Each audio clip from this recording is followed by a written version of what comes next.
In a land torn apart by King Malakar's cruelty, Elisar watched in horror as soldiers raided his village, spreading fear and despair. The situation turned desperate when they captured his younger sister, Lyra, igniting a fierce determination within him. Overwhelmed by feelings of helplessness and anger, Elisar realized he could no longer stand by while tyranny ruled his life. With a vow to rescue Lyra and confront the king, he set out on a journey that would change everything for him and his people. The sun hung low in the sky, casting long shadows over the village of Eldon. Elisar stood at the edge of the woods, his heart pounding in his chest. He could hear the distant shouts of soldiers and the cries of his fellow villagers. The air was thick with fear, a palpable weight that pressed down on him. He had seen this before, but never like this. "Elisar, help!" a voice cried out, cutting through the chaos. It was Lyra, his younger sister. He turned, and his heart sank as he saw her being dragged away by a soldier of King Malakar. Her eyes widened in terror, and in that moment, a fire ignited within him. "No! Let her go!" Elisar shouted, his voice hoarse with anger. He felt helpless, rooted to the spot as the soldier laughed, tightening his grip on Lyra. The village was in turmoil.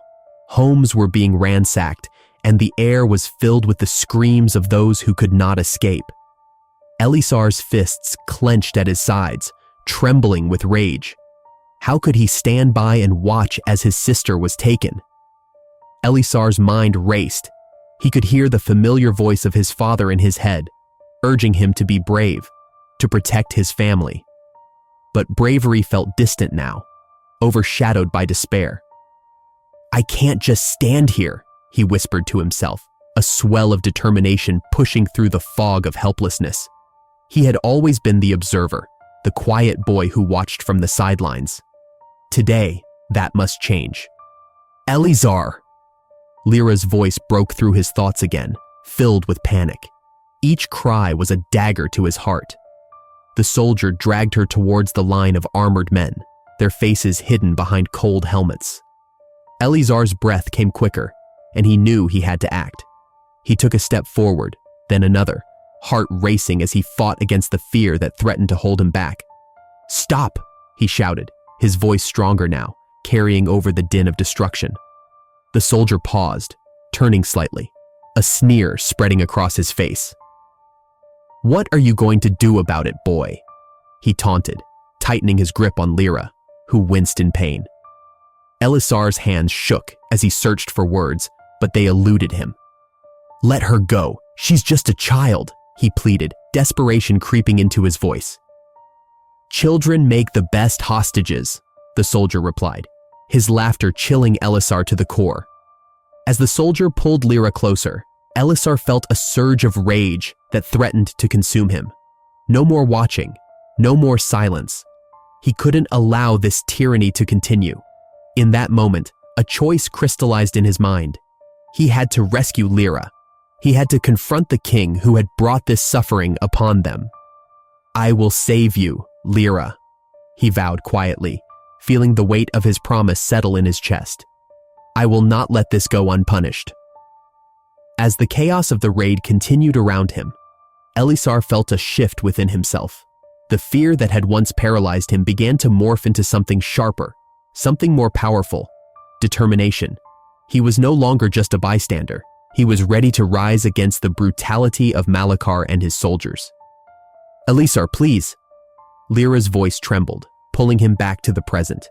He took a deep breath, steeling himself for what he must do next. The village might be falling apart, but he would not let it claim his sister. The time for action had come. With his heart set on rescue, Elisar turned towards the chaos, ready to face whatever lay ahead. Each step felt heavy, but he pressed on, fueled by a determination that was new and fierce. The air crackled with tension, and with it came a promise. He would no longer be a passive observer. He would rise to confront the darkness that threatened to engulf them all. Elisar stepped into the dense forest, the cool air wrapping around him like a cloak of uncertainty. Each step he took was filled with a mixture of hope and desperation. He had to find a way to rescue Lyra, but he felt so small against the vastness of the world around him. The trees loomed tall and ancient, their leaves whispering secrets he could not understand. As he walked deeper into the woods, Elisar stumbled upon a path that seemed to call out to him. It was overgrown, as if it had not been used in years, but something about it felt right. Following his instincts, he pressed on, his heart pounding with each footfall. After what felt like hours, he reached a clearing. In the center stood an ancient temple, half hidden by vines and moss. The stones were worn and cracked, but the structure still held an air of power. Elisar took a deep breath and stepped inside. He felt a strange energy in the air, as if the temple was alive with history. Inside, he found a figure waiting for him. The master was old, with long white hair and eyes that sparkled with wisdom. He wore simple robes that flowed around him like water. "Welcome, young warrior," the master said, his voice deep and calming. "I see determination in your eyes." Elisar felt a flicker of hope. "I need to become stronger," he said, his voice steady despite the fear that gripped him. "I must save my sister." The master nodded slowly. "Strength comes not only from the body, but also from the mind. To become a true warrior, you must learn both." The days turned into weeks as Elisar trained under the master's watchful eye. He learned the art of combat, how to wield a sword with precision and grace. Yet, it was the lessons of mental discipline that transformed him the most. The master taught him to meditate, to calm the storm within. "Your greatest battle is not with your enemies, but with yourself," he often reminded Elisar. One evening, after a long day of training, Elisar sat alone in the temple, reflecting on his past. Memories of his village flooded back. Lyra's laughter, the warmth of their home, the joy of simple moments. But those memories were tainted by the darkness of Malakar's soldiers. Doubts crept into his mind. "Am I truly worthy to be a hero?" he whispered to himself. As if sensing his turmoil, the master appeared beside him. "What troubles you, young one?" he asked gently. "I feel so weak," Elisar admitted. "I want to save Lyra, but what if I fail? What if I become like Malakar?" The master smiled knowingly. "Every hero has fears. It is how you face them that defines you. Remember, power can be a double-edged sword. It can lead to vengeance, but it can also bring about change." Elisar nodded, absorbing the wisdom. He realized that while he wanted to rescue his sister, he did not want to become consumed by anger. The thrill of power was intoxicating, but he needed to wield it carefully. As the sun set, casting a golden glow through the trees, Elisar made a promise to himself. He would harness this new strength, not for revenge, but to fight for justice. He would save Lyra and protect his village, but he would do so without losing his way. The master placed a hand on Elisar's shoulder. "You are not alone. Your journey is just beginning, but I believe you have the heart of a true warrior." With renewed determination, Elisar stood tall. He understood that the path ahead would be fraught with challenges, but he was ready to face them. He was not just fighting for Lyra, he was fighting for a future where no one would have to suffer under the tyranny of Malakar. As he prepared to leave the temple, the master called out, "Remember, Elisar, strength is not just about power. It is also about kindness and understanding. Carry those lessons with you." Elisar took one last look at the ancient temple, a place that had become a sanctuary of growth. With every step he took back into the forest, he felt the weight of his purpose. He was no longer just a boy. He was becoming a hero. As Elisar trained in the ancient temple, the air buzzed with the sounds of swords clashing and the grunts of effort. His muscles ached, but each strike against the wooden dummy brought him closer to his goal. However, it was not just his body that was being tested. His mind was on a journey of its own. The memories of the raid on his village haunted him, but he also felt the weight of new ideas shaping his thoughts. One evening, while practicing, Elisar noticed a shadow moving at the edge of the trees. He paused, gripping his sword tightly. Out stepped a figure, cloaked in dark fabric, with quick eyes that sparkled with mischief. "Nice moves," the stranger said with a grin, hands resting casually on his hips. "But you swing that sword like you're trying to chop wood, not defeat an enemy." Elisar narrowed his eyes, surprised by the intruder's confidence. "Who are you?" he demanded, lowering his weapon slightly. "Kale," the thief replied, stepping closer. "I've been watching you train. You've got potential, but you need more than muscle to win a fight. You need to think."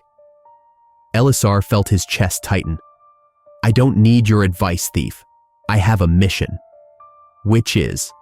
Kale asked, tilting his head. "To get revenge on King Malakar?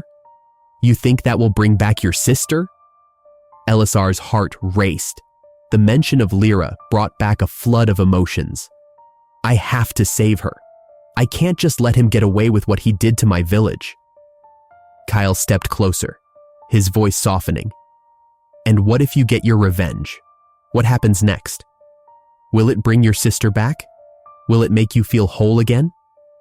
Elisar hesitated, his resolve wavering for a moment. I just want him to pay for what he did." "Revenge has a way of consuming you," Kale warned, his tone serious.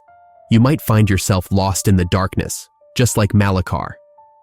Elisar clenched his fists, frustration bubbling inside him. "You don't understand. He destroyed everything I loved." "I do understand," Kale said, stepping back to give Elisar space. "But fighting fire with fire will only burn you both. You need to learn about empathy. It's not just about right and wrong. It's about understanding why people do what they do." Elisar felt a surge of anger, but also a flicker of curiosity. "Empathy? You think I should feel sorry for him?" Kale nodded slowly. "If you want to change the world, you have to see it from different angles. You may find that your enemy has reasons for his actions, reasons that might surprise you." Elisar shook his head, trying to push the idea away. "You're asking too much of me. He's a monster." "Maybe," Kyle replied. "But even monsters have pasts. They are shaped by their experiences. If you want to defeat Malakar, you must understand him." Elisar pondered Kale's words, feeling the internal conflict deepening. He wanted to see justice served, yet the idea of understanding Malakar's motives stirred something within him. "You're not what I expected," Elisar finally said, lowering his sword fully. "I came here to learn how to fight, not to debate morality."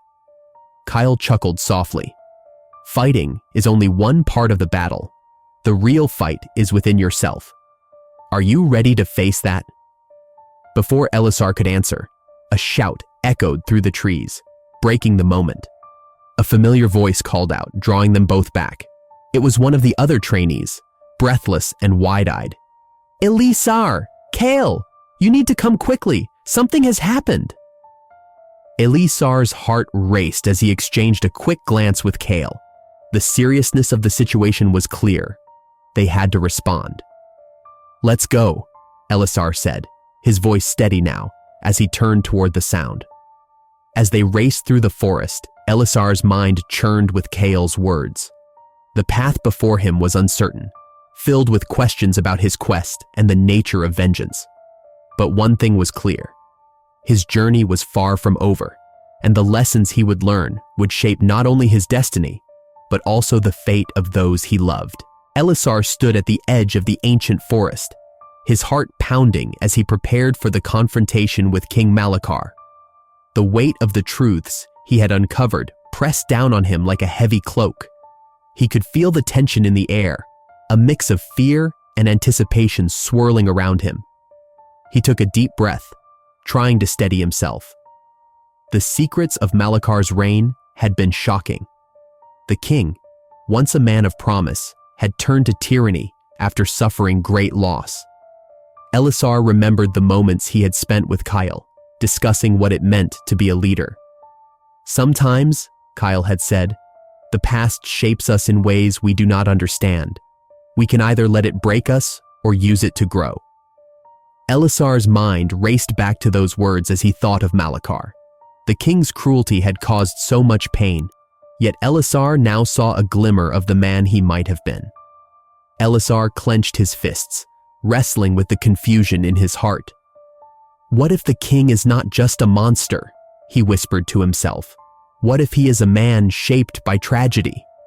The thoughts made his resolve waver. He recalled the moments in the temple, the training, the harsh lessons. Vengeance is not all there is, the master had told him. True strength lies in understanding. Elisar had fought hard to grow stronger, but now he faced a choice that felt heavier than any sword. As he stepped forward, he could see the castle looming in the distance, dark and imposing. He remembered the day he had learned of Lyra's capture. "I will save you, Lyra," he had promised. But what if saving her meant becoming like Malachar? What if he lost himself in the desire for revenge? He shook his head, trying to clear the doubt. Just then, he heard a rustle behind him. It was Kyle, his familiar figure emerging from the shadows. "You look troubled, my friend," Kyle said, concern etched on his face. "I am," Elisar admitted. "The closer I get to Malachar, the more I understand. What if this battle is not just about him? What if it is about me?" Kale stepped closer, his eyes serious. "You must remember, Elisar, that understanding does not mean you have to forgive. Malachar has hurt many. You are not wrong to want justice, but you must decide what kind of man you want to be." Elisar nodded, feeling the weight of Kale's words. "I want to be a hero, but I don't want to become a monster in the process." "Then you must face him with your heart as much as your sword," Kale advised. "Show him the man he once was.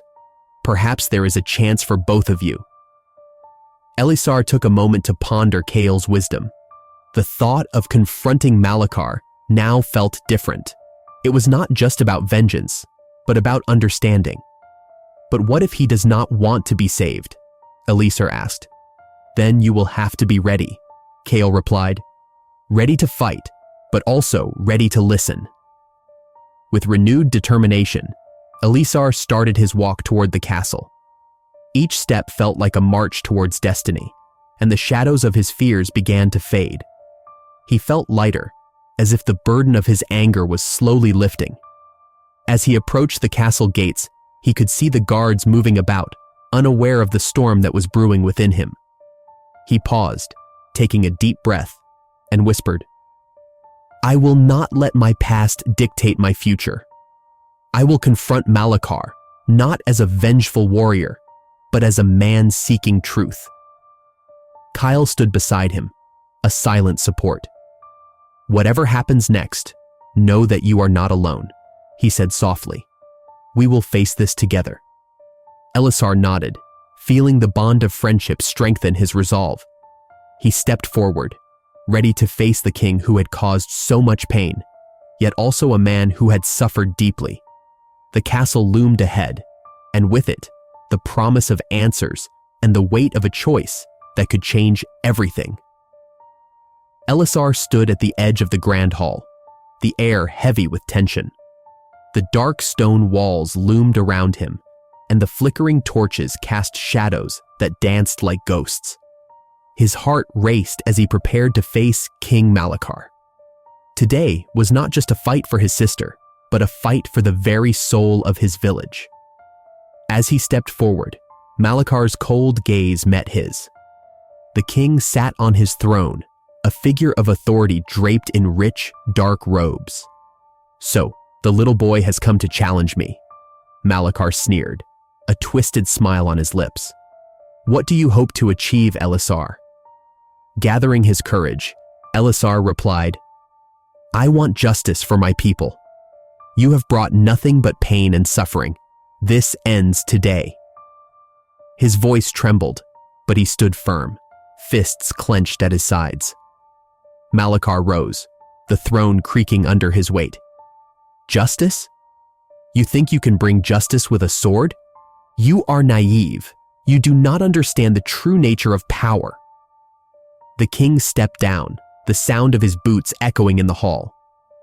"You think you know my pain, but you have no idea what it means to rule." Elisar felt a surge of anger. "You rule through fear. You hurt the innocent. I will not let you continue this way." He drew his sword, its blade glinting in the torchlight. This was it. There would be no turning back. The clash of steel rang out as they began to fight. Elisar moved with determination, each swing fueled by the memories of his village, the cries of his sister, and the faces of those who had suffered. But with each strike, he also found himself thinking, what if there is more to Malakar than I know? "Is this really what you want?" Malakar taunted, parrying Elisar's blow. "To become like me? Filled with rage and vengeance?" His voice was cold, but there was an edge of something else. Fear? Regret? Elisar hesitated for a moment, his sword poised in the air. "I don't want to be like you," he shouted back, but doubt crept into his mind. "I want to be better. I want to save my sister." The battle continued, each strike echoing the conflict within Elisar. He could feel the weight of his memories pressing down, the loss of his home, the fear for Lyra. With every blow, he fought not just against Malakar, but against the darkness that threatened to consume him. "Your sister?" Malakar's voice cut through the noise. "Do you think she would want you to become a monster for her? You think vengeance will bring her back?" Elisar's heart sank. He could see the truth in Malakar's words, but the pain of loss fueled his anger. "I have to fight. I have to do this for her." He swung again, but this time, he felt a flicker of doubt. As they clashed swords, Elisar remembered the lessons from his training, the importance of empathy and understanding. "What happened to you, Malakar? Why did you choose this path?" he asked, breathless. Malakar paused, a flicker of surprise crossing his face. "You think you can understand me? I am a king. I was betrayed, just like you. I lost everything." Elisar took a step back, lowering his sword slightly. "Then let me help you. We can end this cycle of pain together. You don't have to be alone in your suffering." Malakar's eyes narrowed, and for a moment, Elisar thought he saw a glimmer of the man he once was, a man capable of kindness. "Help? You think I want your pity?" "Not pity, understanding," Elisar replied, his voice softer now. "Together, we can change this. We can build something better." The king hesitated, his sword wavering. The fight between them was no longer just physical. It had transformed into something deeper. Elisar had seen the darkness in Malakar, and now he saw the flicker of a choice. Elisar took a deep breath, his heart pounding. "I can't strike the final blow. It won't bring peace. It will only spread more hate. I offer you a chance for redemption, Malakar. Will you take it?" In that moment, the hall was silent, the weight of their choices hanging in the air. Elisar stood firm, waiting for Malakar's answer, knowing that the future of both their lives depended on this one decision. In the quiet aftermath of the fierce battle, Elisar stood amidst the ruins of what had once been a place of power. The air was heavy with the scent of smoke, and the echoes of clashing swords still lingered in his mind. He had faced King Malakar, and the confrontation had changed him forever. Now, as he looked around, the reality of his choices weighed heavily on his heart. Elisar felt the sharp sting of loss. He remembered the faces of those who had fallen in the fight, their dreams extinguished in an instant. He closed his eyes, trying to push away the images that haunted him. "What have I done?" he whispered to himself. "Was it worth it?" Just then, a soft voice broke through his thoughts. It was Kale, his unexpected ally who approached cautiously. "Elisar," he began, his tone gentle. "You did what you believed was right. You chose mercy over vengeance. That takes strength." Elisar turned to him, confusion clouding his expression. "But at what cost? I could have ended Malakar's tyranny once and for all. Instead, I let him live." Kyle nodded, understanding the turmoil within Elisar. Sometimes, the hardest choice is the one that leads to true change. You could have killed him, but you chose to break the cycle of hatred. That's the mark of a true hero. As they spoke, the sun began to rise, casting a warm golden light over the battlefield. Elisar felt a flicker of hope igniting within him. "I want to believe you're right," he admitted, looking out towards the village in the distance. "But what if my choice only brings more pain?" "There's always a risk," Kale replied. "But you have the chance to inspire others. Look at what you've done. You stood against the king and survived. Now you can show your village there is another way." Elisar took a deep breath, the weight of his decision still heavy on his shoulders. "I need to return to them," he said finally. "They deserve to know the truth. They need hope." With Kale at his side, Elisar began the journey back to his village. As they walked, he felt a sense of determination growing within him. He would share his story, the truth of what had happened, and the lessons he learned about compassion and forgiveness. When they arrived, the villagers were gathered, their faces a mix of fear and curiosity. Elisar stepped forward, his heart racing. "My friends," he called out, his voice steady despite the anxiety that bubbled within. "I have returned." A murmur passed through the crowd. Lyra, his sister, pushed her way to the front, her eyes wide with relief. "Elisar, you're alive!" she exclaimed, rushing to embrace him. "I was so afraid you would not come back." Elisar held her tightly, feeling the warmth of her presence chase away the shadows of doubt. "I am here, Lyra. I have much to tell you all." The villagers listened intently as Elisar recounted the events of the battle, the confrontation with Malakar, and his decision to spare the king's life. He spoke of mercy, the choice to seek understanding rather than revenge, and how that choice could shape their future together. "We have suffered under Malakar's rule for too long," Elisar declared, his voice rising with passion. "But we can rise up not just against tyranny, but against the hatred that fuels it. If we want to change our world, we must do so with compassion in our hearts." A hush fell over the crowd as they absorbed his words. Slowly, a sense of hope began to spread among them. Kale stepped forward, adding, "Elisar has shown us that true strength lies not in our swords, but in our ability to forgive and unite." One villager, an older man with a weathered face, spoke up. "You speak wisely, Elisar. We have lost much, but we can rebuild together." Elisar smiled, feeling the weight of his burden lift just a little. Together, they could forge a new path. He looked at Lyra, who nodded in agreement, her eyes shining with pride. As the sun set behind them, casting a warm glow over the village, Elisar felt a sense of peace wash over him. He knew the journey ahead would not be easy, but for the first time, he felt that hope was within reach. And standing side by side with Lyra and the villagers, he was ready to embrace the complexities of heroism and justice, knowing that their struggle for a better future had only just begun. Share this story if you believe that compassion can conquer even the greatest challenges. Leave a comment about a time when mercy changed your perspective, and subscribe for more inspiring tales like this one.